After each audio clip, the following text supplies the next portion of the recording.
بسم اللہ الرحمن الرحیم اقرأ باسم ربک الذی خلق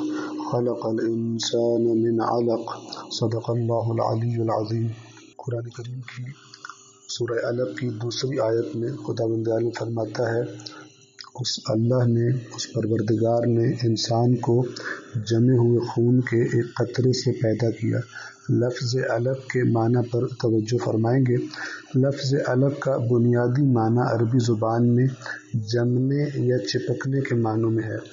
اور چونکہ رحم مادر میں موجود خون کا وہ قطرہ کہ جس سے اللہ مکمل انسان کی تخلیق کر دیتا ہے مختلف مراحل سے گزار کر، چونکہ وہ قطرہ جمی ہوئی حالت میں ہوتا ہے، لہٰذا اس آیہ کریمہ نے اس قطرے کو علق کہہ کر پکارا ہے۔ اب اگر پہلی آیت کے تناظر میں ہم دیکھیں تو دوسری آیت کا معنی زیادہ واضح ہو جاتا ہے کہ خداوند عالم اس آیت سے کیا فرمانا چاہتا ہے ہمارے ساتھ۔ پہلی آیت میں تذکرہ کیا کہ اس رب کے نام سے پڑھیے جس نے ہر چیز کو خلق کیا۔ اب ساری کائنات میں اگرچہ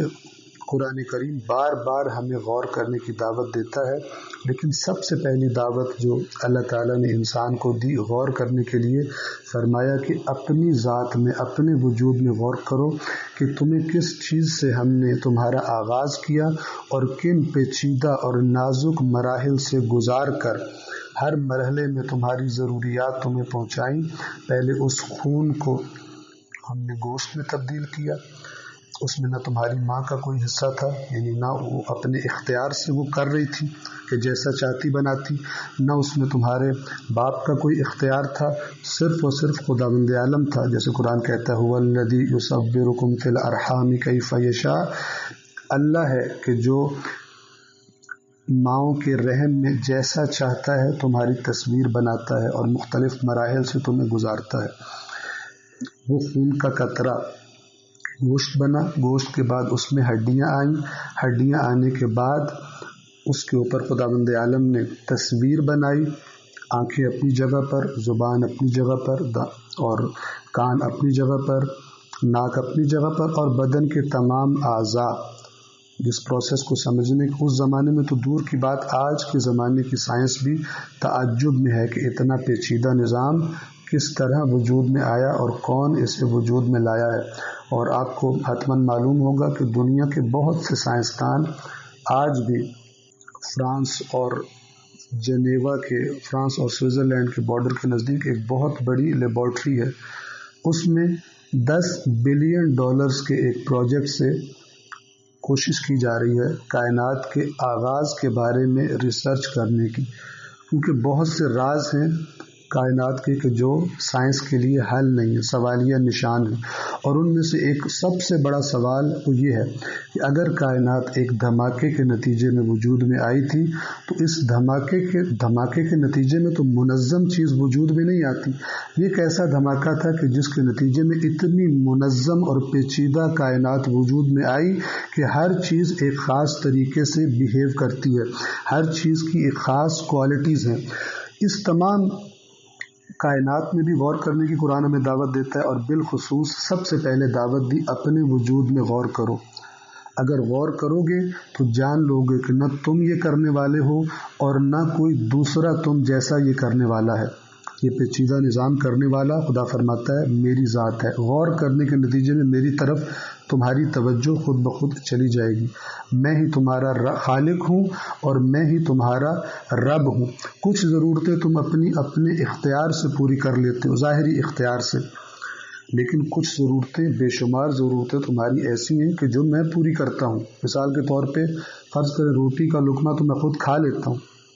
لیکن البتہ اس روٹی کو بھی وہ جہاں سے آئی ہے، ان پودوں کو اگانے والا، اس گندم کو اگانے والا، وہ پھر خدا کی ذات ہے۔ ادھر بھی قرآن مجید نے دعوت دی ہے غور کرنے کی، لیکن ظاہری طریقے سے فرض کریں کہ لقمہ میں اپنے ہاتھ سے اپنے منہ میں ڈالتا ہوں، لیکن آیا اس جو میں سانس لیتا ہوں وہ آکسیجن بھی مجھے زندہ رہنے کے لیے وہ بھی میں نے پیدا کی، وہ بھی میں اپنے اختیار میں رکھ سکتا ہوں؟ ایسا نہیں۔ وہ پہلے سے موجود تھی، جس نے یہ نظام بنایا تھا کہ جس میں انسان کو زندہ رہنا تھا، اس نے اس نظام میں آکسیجن بھی رکھی،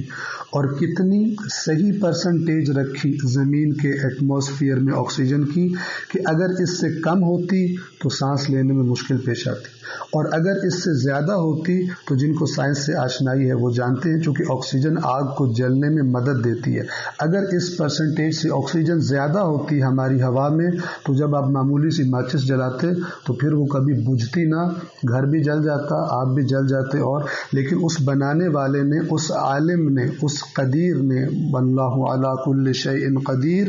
اور واللہ علیم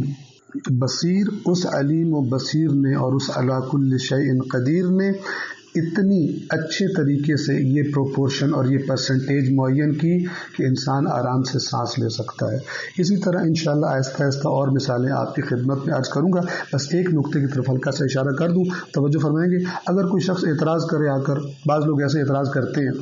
کہتے ہیں تم لوگ کہتے ہو قرآن میں کوئی اختلاف نہیں ہے، ادھر سے اللہ کہہ رہا ہے کہ میں خالق ہوں، ادھر سے سورہ مائدہ میں ایک آیت میں کہتا ہے اور اے عیسیٰ یاد کرو کہ جب تم خلق کیا کرتے تھے مٹی سے، ایک پرندے کی شکل بنایا کرتے تھے اور پھر تم اس میں پھونک مارتے تھے تو وہ پرندہ بن جاتا تھا،